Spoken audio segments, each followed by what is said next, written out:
नमस्कार मित्रों, हमारे YouTube channel English with NS Kasana में मैं Narendra Singh Gurjar senior teacher English आप सभी का हार्दिक स्वागत करता हूं।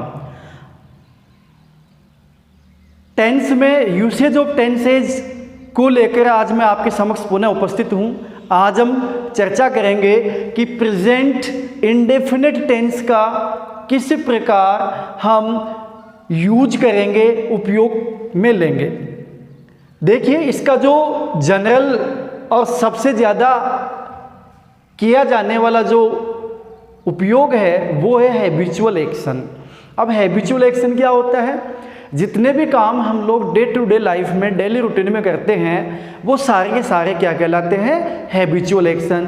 जैसे खाना पीना, उठना, नहाना धोना, पढ़ना लिखना, रोना हंसना, जितने भी काम हमारे डेली लाइफ में वो सारे के सारे क्या हैं? Habitual action. For example Hindi में हम क्या कहेंगे? मैं स्कूल जाता हूँ, मैं पत्र लिखता हूँ, मैं गाना गाता हूँ, मैं अंग्रेजी पढ़ाता हूँ, मैं अंग्रेजी पढ़ता हूँ। तो ये सारे के सारे क्या हो गए? हमारे हैबिचुअल एक्शन। पक्षी आसमान में उड़ते हैं तो ये क्या है? एक तरीके से हैबिचुअल एक्शन हो गया। आइए आगे हम देखते हैं। तो फॉर एग्जाम्पल जैसा कि मैंने बताया, birds fly in the sky. ठीक है, तो ये क्या हो गया? Habitual action. दूसरा यूसेज हम देख सकते हैं कि जहां यूनिवर्सल ट्रूथ होता है, UNIVERSAL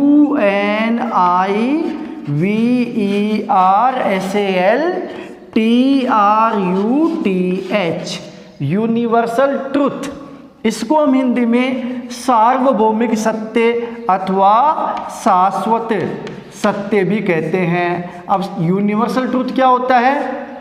ऐसी घटनाएं या ऐसी एक्शंस, ऐसी वर्ब्स, ऐसे काम जो कि हमेशा बिना बदले उसी रूप में रहेंगे जिस रूप में वो हमेशा से होते आ रहे हैं। जैसे हमने हिंदी में एक वाक्य कई बार पढ़ा होगा और सुना होगा कि सूर्य पूर्व दिशा में उदय होता है, पश्चिम दिशा में अस्त हो जाता है। तो इंग्लिश में हम क्या कह सकते हैं इसको? For example, the sun, SUN, sun rises, RISES, rises in the east। तो क्या एग्जाम्पल हो गया? The sun rises in the east. यहां पे हमने देखा कि द सन सिंगुलर सब्जेक्ट है, इसलिए राइज में क्या जुड़ा हुआ है?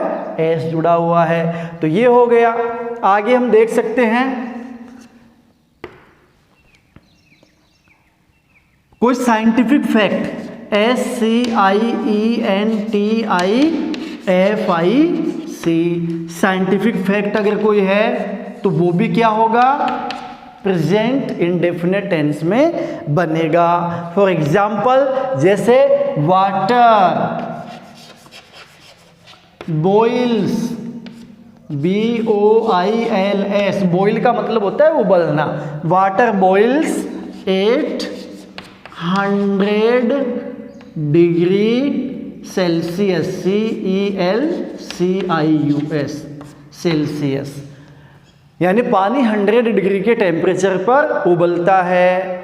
यानी कोई से भी सिचुएशन हो, चाहे आप जमीन पे हो, चाहे आप पहाड़ पे हो, चाहे आप भूमध्य रेखा पे हो, चाहे आप ध्रुव, जो उत्तरी ध्रुव दक्षिण ध्रुव जो भी हैं वहाँ हो, चाहे आप अमेरिका में हो, चाहे आप भारत में हो, साइंटिफिक फैक्ट क्या है कि वाटर को बॉईल होने के लिए कितने डिग्री टेम्परेचर चाहिए? 100 डिग्री सेल्सियस टेम्परेचर चाहिए ही चाहिए। तो ये क्या हो गया? साइंटिफिक फैक्ट हो गया। आगे देखते हैं, मैं इनको मिटा देता हूं, आप इनको नोट करेंगे। देखिए, इसके बाद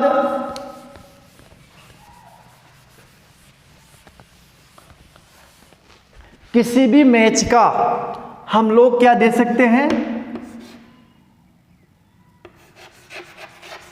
अब वो क्रिकेट मैच हो सकता है, कबड्डी मैच हो सकता है, वॉलीबॉल मैच हो सकता है तो मैच की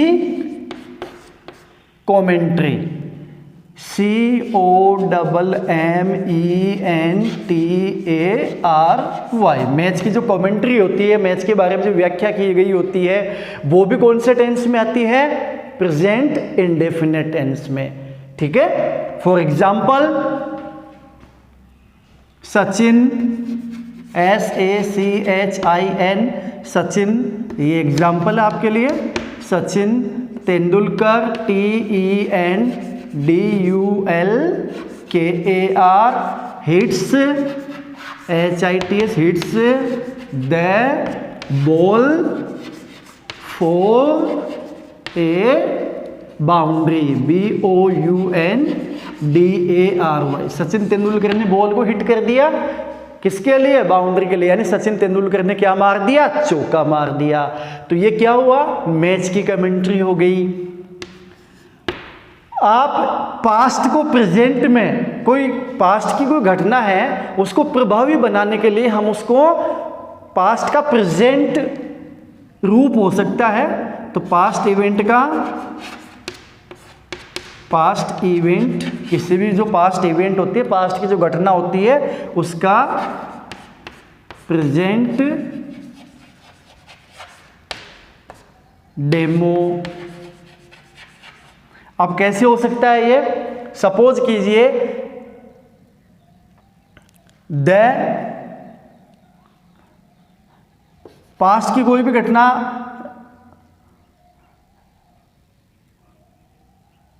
Ravan comes to Ashok Vatika, ASHOK, Ashok Vatika, and threatens, THREATENS, threatens Sita, SEETA, Sita, MATA, Mata. क्या मतलब हुआ इसका?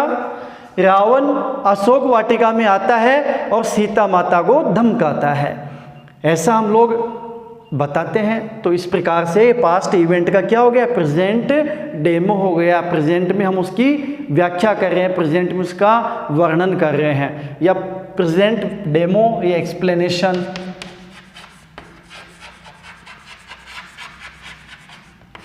और क्या हो सकता है इसका यूसेज?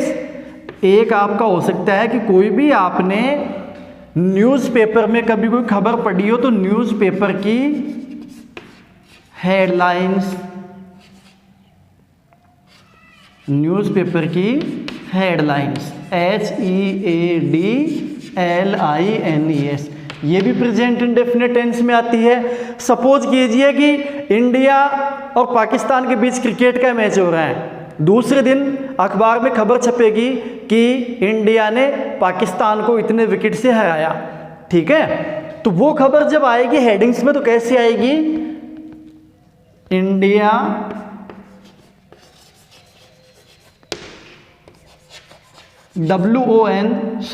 इंडिया विन्स आएगा, WIN, विन्स द मैच,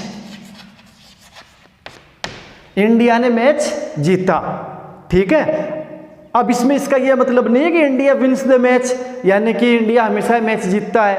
इसका सीधा सा मतलब क्या होगा? इस चीज को क्या स्पेसिफाई करने के लिए क्या कर देते हैं? प्रेजेंट इंडेफिनिट में डाल देते हैं। तो न्यूज़पेपर की हेडलाइंस में क्या आएगा? India wins the match. Suppose कीजिए कि प्रधानमंत्री ने देश को संबोधित किया, तो the PM addresses the country. ठीक है, आगे की जो न्यूज होगी उसमें तो बेझिझक क्या आएगा? इंडिया वन द मैच, उसमें तो सेकंड फॉर्म ही आएगी, लेकिन जो हेडलाइन होगी ना उसमें क्या आएगा? India wins the match. Okay, समझ में आया? चलिए आगे कुछ और यूसेज देखते हैं क्या हो सकते हैं। देखिए मित्रों, हो सकता है कि आपको थोड़ी असुविधा हो रही हो, समझ में आने में कोई बात हो, तो कृपया कोई ऐसी कोई डाउटफुल कोई चीज़ हो तो आप मेरे को कमेंट करके और शेयर कर सकते हैं। और आपकी जो भी डाउट्स हैं, जो भी शंकाएं हैं, उनका बेझिझक समाधान किया जाएगा। इसके प्रति आप आश्वस्त रहें, निश्चिंत रहें। आइए नेक्स्ट यूसेज हम इसका देख सकते हैं कि जैसे मान लीजिए आपने कोई आविष्कार कह सकते हैं या कोई नई चीज बनाने का कोई प्रोसेस हो सकता है ना। तो कोई भी किसी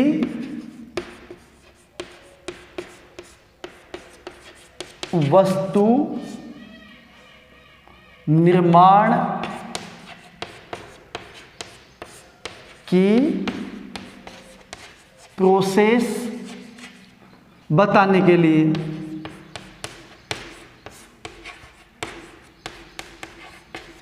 अब ये क्या होगा, देखिए सपोज कीजिए कि हम लोग चाय कैसे बनाई जाती है यही बना रहे हैं, ठीक है। तो सबसे पहले हम क्या करेंगे, वी टेक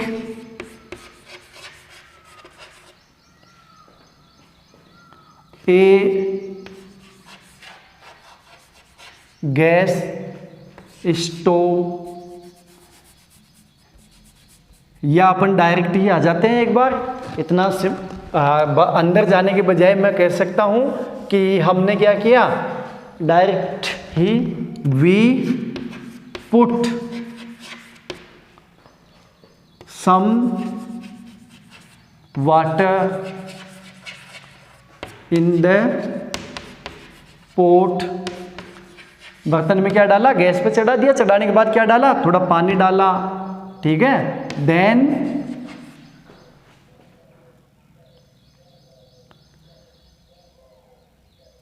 वी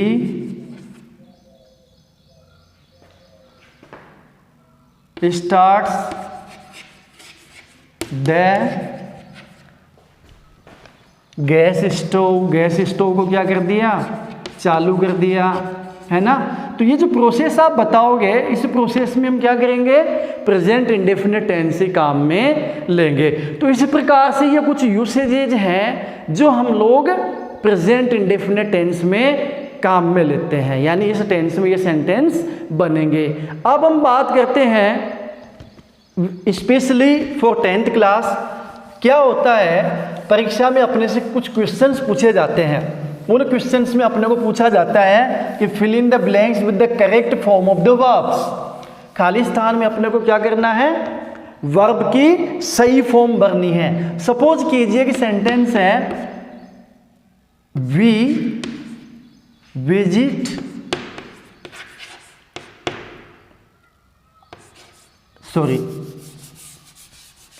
इसमें आएगा वी ब्लैंक स्पेस कोष्ठक ब्रैकेट में हम डालेंगे VISIT visit Agra every year.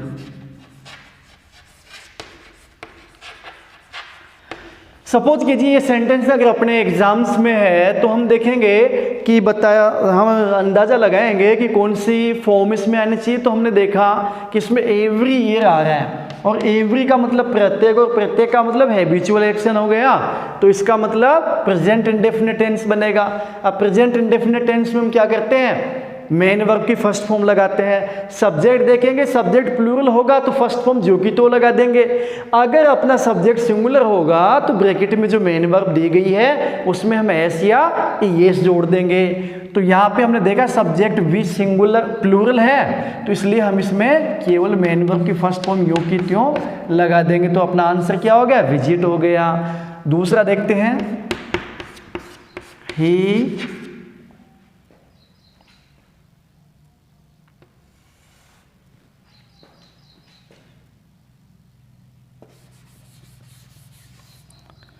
Blank space में हम लिखेंगे ब्रैकेट में go to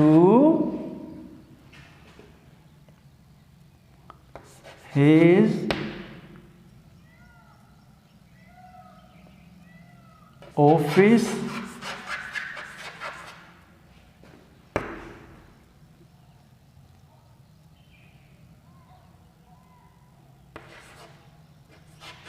every day. Simple sentence दिया है मैंने उदाहरण के लिए ताकि आपको अच्छे से समझ में आ जाए। यहां हमने देखा कि go to his office every day देखा तो कैसा हो गया, हैबिचुअल एक्शन हो गया, ठीक है। इसलिए यहाँ पे क्या होगा, प्रेजेंट इंडेफिनिट टेंस होगा। अपना सब्जेक्ट कौन है, ही है। अब बताइए ही सिंगुलर सब्जेक्ट है कि प्लूरल सब्जेक्ट, सिंगुलर सब्जेक्ट। क्या है, सिंगुलर सब्जेक्ट। तो हमने क्या सीखा था अभी कि सिंपल सेंटेंसेज में, एफर्मेटिव सेंटेंसेज में हम लोग यदि अपना सब्जेक्ट सिंगुलर हो तो मेन वर्ब के अंत में एस अथवा ईएस जोड़ देते हैं। तो यहाँ पे सब्जेक्ट सिंगुलर, इसलिए मेन वर्ब क्या है अपनी गो, तो इसमें क्या जोड़ देंगे, ईएस। तो ये गाउज हो जाएगा। क्या हो जाएगा, गाउज। तो ये जो गौ है इसमें हम ईएस जोड़ देंगे, गाउज हो जाएगा। अब हम ऐसे कुछ एडवर्बियल्स की चर्चा करेंगे जिनसे अपन इजीली पहचान पाएंगे कि ये प्रेजेंट इंडेफिनिट टेंस का सेंटेंस है। तो उन एडवर्बियल्स की हम एक लिस्ट बना सकते हैं। हम कह सकते हैं कि टाइम एडवर्बियल्स, ADVERBIALS,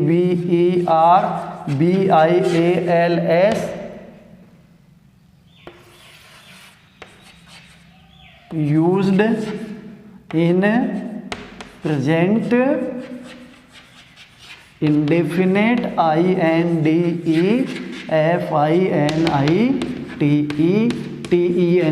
tense। अब ऐसे कौन कौन से टाइम एडवर्बियल्स हैं जिनके द्वारा हम ये पता लगा सकते हैं कि ये प्रेजेंट इंडेफिनिट टेंस में यूज में ली जाती है। कुछ एक आपको याद होगी, जैसे मैंने लिखा एवरी डे। एवरी डे का मतलब रोजाना। इसी प्रकार डेली, डेली का मतलब भी रोजाना। अच्छा, every day, every week, every month, every year, every Sunday, every Monday, ऐसे आगे भी कुछ शब्द हो सकते हैं। तो ये क्या बताएंगे, कौन सा टेंस है इसमें, present indefinite. Okay, USUALLY, usually. Usually का मतलब क्या हो गया, सामान्यतया, अक्सर। इसी प्रकार जनरली, GENERALLY, जनरली का मतलब सामान्यतया, एक ही बात है। इसी प्रकार OFTEN, ध्यान दीजिएगा, OFTEN, इसको ओफन बोलते हैं, टी साइलेंट है। क्या बोलते हैं, ओफन। और ओफन का मतलब प्राय, ओफन का मतलब प्राय यानी कि अक्सर। इसी प्रकार क्या हो सकता है, रेयरली, RARELY, रेयरली का मतलब होता है मुश्किल से, कोई चीज़ दुर्लभ हो। जैसे मैंने कहा कि मैं मुश्किल से ही कभी मैथ के सही क्वेश्चन, सारे क्वेश्चंस राइट कर पाता हूँ, तो इसका मतलब मुश्किल से, रेयरली। तो रेयरली में भी अगर रेयरली अपने पास दिया हुआ है तो कौन सा टेंस आएगा, प्रेजेंट इंडेफिनिट टेंस आएगा। रेयरली के साथ scarcely, SCARCELY,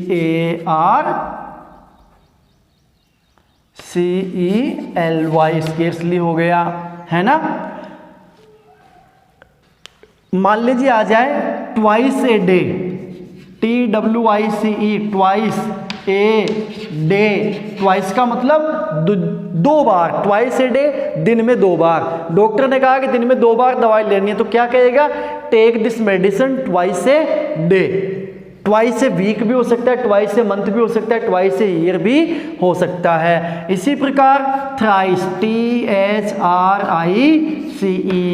thrice a day, thrice a week, thrice a month, thrice a year. Thrice का मतलब क्या हो गया, थ्राइस का मतलब हुआ 3 बार। ओके, कितनी बार, 3 बार। तो ऐसे बहुत सारे शब्द हैं। अब आपको क्या करना है, आपको करना यह है कि आपके पास जो भी ग्रामर की बुक अवेलेबल है, जो भी आपके पास रेफरेंस बुक अवेलेबल है, उस बुक में आपको ऐसे शब्द ढूंढने हैं और उन शब्दों को ढूंढने के बाद उनकी एक लिस्ट तैयार करनी है और उस लिस्ट से आपको क्या करना है, पहचान करनी है कि हाँ ये शब्द आ जाए तो मुझे कौन सा टेंस भरना है इसमें, प्रेजेंट इंडेफिनिट टेंस। और प्रेजेंट इंडेफिनिट टेंस का जैसा कि मैंने अभी आपको बताया, specially for 10th class board में आपके एक क्वेश्चन आता है, 4 नंबर का आता है वो, और वो केवल करेक्ट फॉर्म ऑफ वर्ब्स का ही आता है। उसमें ऐसे कुछ शब्द दिए गए हैं, उन शब्दों से आप इजीली पहचान कर पाएंगे कि ये कौन सा टेंस है, और पहचान के आप वहाँ मेन वर्ब की फर्स्ट फॉर्म लिख पाएंगे। सपोज कीजिए सेंटेंस दिया गया है, ही नेवर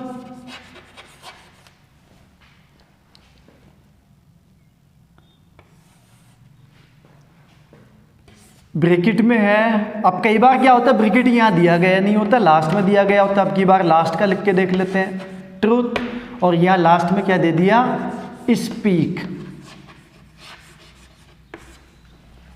अब देखिए ही नेवर, अब वो स्पीक कहाँ आना चाहिए, ब्लैंक स्पेस में, लास्ट में दे दिया ना ब्रैकेट में, तो ही नेवर स्पीक ट्रूथ। अब हमने क्या देखा, टाइम एडवर्बियल क्या दिया हुआ है, उसको हमने पहचाना नेवर। अब बताओ नेवर कौन से टेंस में आएगा, absolutely correct, present indefinite tense में। और नेवर का मीनिंग क्या होता है, बिल्कुल, नेवर का मीनिंग होता है कभी नहीं। तो ये कभी नहीं, इसका मतलब ये भी प्रेजेंट इंडेफिनिट का एडवर्बियल हो गया। तो क्या होगा, हमने देखा कि ये प्रेजेंट इंडेफिनिट है, लेकिन हमारा सब्जेक्ट देखेंगे हम, सब्जेक्ट क्या है, ही। बताइए सिंगुलर सब्जेक्ट है कि प्लूरल है, सिंगुलर सब्जेक्ट है, इसलिए मेन वर्ब में एस या एस जोड़ेंगे। तो अपना आंसर स्पीक हो गया, और उसमें क्या जोड़ देंगे, एस। तो अपना आंसर क्या हो गया, स्पीक्स। ठीक है, तो ऐसे कुछ टाइम एडवर्बियल्स है, उन एडवर्बियल्स को आप पहचानेंगे, उनके द्वारा हम इस टेंस को सीख पाएंगे। तो आज के लिए दोस्तों इतना ही। आपकी अगर कोई भी क्वेरीज हैं, कोई भी प्रॉब्लम्स हैं, तो आप मेरे को वीडियो देखने के बाद उसके नीचे कमेंट बॉक्स में कमेंट करके, या फिर आप मेरे मोबाइल नंबर पे बात करके भी अपनी समस्याओं का निराकरण करवा सकते हैं। और साथियों, इसके अलावा आपके कोई सुझाव हो जो कि हमारे लिए उपयोगी साबित हो सकते हैं, तो वो सुझाव आपके आमंत्रित हैं। और वीडियो को देखें, लाइक करें, शेयर करें, और सब्सक्राइब करना मेरे चैनल को बिल्कुल भी नहीं भूले। बेल आइकन को ज़रूर दबाएं, ताकि जब भी मैं नया वीडियो कोई बनाऊं डालूं तो आपको सबसे पहले वो सूचना मिले और आप मेरे वीडियो से वंचित नहीं रहें।